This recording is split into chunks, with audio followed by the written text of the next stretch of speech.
అంచనాలకు మించి అంటున్న కల్కి రిపోర్ట్స్. కల్కి 2898 ఏడి ప్రమోషన్లను వైజయంతి బృందం తీవ్రంగా చేయకపోవడం పట్ల అభిమానులు కొంత అసంతృప్తిగా ఉన్నప్పటికీ జూన్ 27న కంటెంటే పబ్లిసిటీ చేస్తుందన్న ధీమా నాగ్ అశ్విన్లో కనిపిస్తుంది.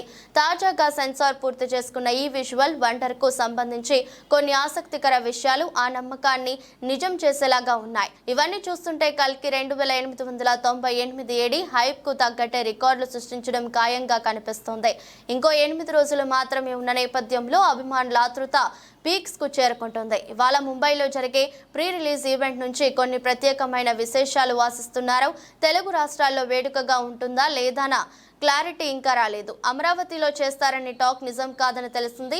ఇంకో 3-4 రోజుల్లో అడ్వాన్స్ బుకింగ్స్ మొదలు పెట్టాలని డిస్ట్రిబ్యూటర్లు చూస్తున్నారు. కానీ టికెట్ రేట్ల పెంపుకు సంబంధించి జీవో రావడం ఆలస్యం, అమ్మకాలు మొదలైపోతాయి.